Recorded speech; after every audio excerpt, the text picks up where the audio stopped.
Assalamualaikum warahmatullahi wabarakatuh. Nama saya Arif Fadilah dari kelas 402. Saya di sini akan membawakan kasus PHK dari perusahaan Unilever.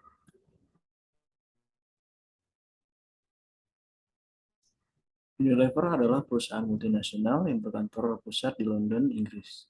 Unilever memproduksi makanan, minuman, pembersih, dan juga perawatan tubuh. Unilever adalah produsen barang rumah tangga terbesar ketiga di dunia jika didasarkan pada besarnya pendapatan pada tahun 2012 di belakang P&G dan Nestle. Memiliki 149.000 karyawan di seluruh dunia, memiliki 400 merek di lebih dari 190 negara. Unilever adalah perusahaan global dengan tujuan besar. Namun, Unilever pernah memiliki kasus yaitu mem-PHK karyawan sepihak. Dengan jumlah karyawan yang terdampak adalah sebanyak 116 karyawan.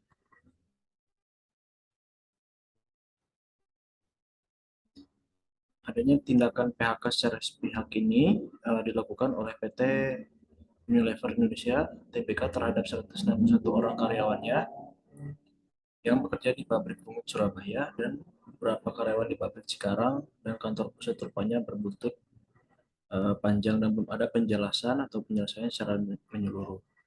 Para korban PHK tidak bisa menerima alasan PHK dengan alasan adanya program transformasi dan efisiensi untuk menghindari kerugian di perusahaan.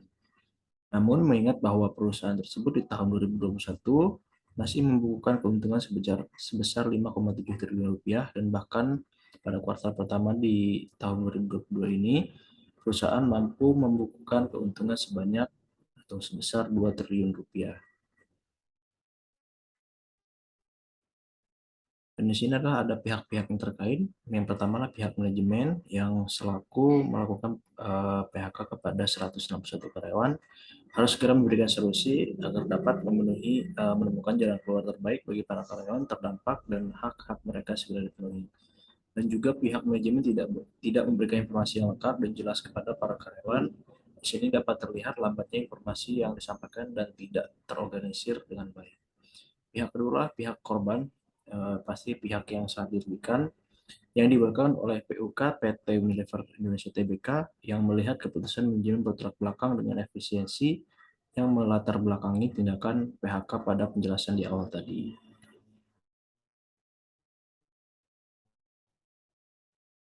Atas dasar pertimbangan di atas dan itikat baik, maka PUK SP KEP SPI PT Unilever Indonesia Surabaya dan Bekasi yang didampingi oleh perangkat organisasi PCFSP, KEP, SPI Kabupaten Kota Bekasi, PCSFP, KEP, SPI Kota Surabaya, PDFVS, KEP, NSPI Provinsi Jawa Barat Timur, dan juga PDVFS, KEP, SPI Provinsi Jawa Barat, dan PPVFS, KEP, SPI, serta DPP KPSI telah melakukan audiensi dengan materi tenaga kerja Republik Indonesia.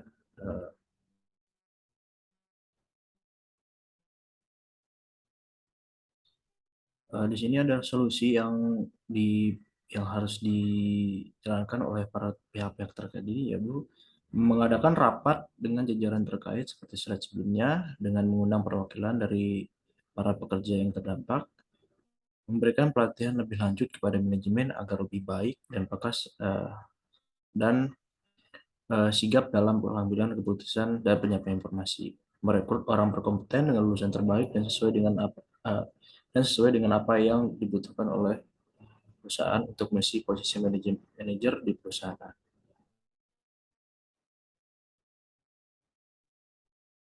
Dalam rekrutmen juga perusahaan harus menyediakan semua dengan baik. Rekrutmen juga bisa melalui online sehingga mencapai lebih banyak bibit pekerja yang lebih unggul. Memberikan tes psikologi agar dapat mengetahui minat dan bakat dari para calon pekerja dan juga para pengisi posisi manajer di perusahaan. Dan terakhir adalah membenahi kembali tingkatan manajemen yang ada di perusahaan agar lebih baik dalam segala hal. Ini dapat disimpulkan di sini adalah jadi pada manajemen Unilever ini sangat buruk dalam menyampaikan informasi dan pengambilan keputusan, sehingga dapat merugikan hak-hak para pekerja dan juga dapat memperkeruh suasana perusahaan dan dapat menurunkan rating perusahaan dan menjadi image yang buruk di masyarakat. Mungkin sekian yang dapat saya sampaikan. Kurang lebihnya mohon maaf. Wassalamualaikum warahmatullahi wabarakatuh. Terima kasih.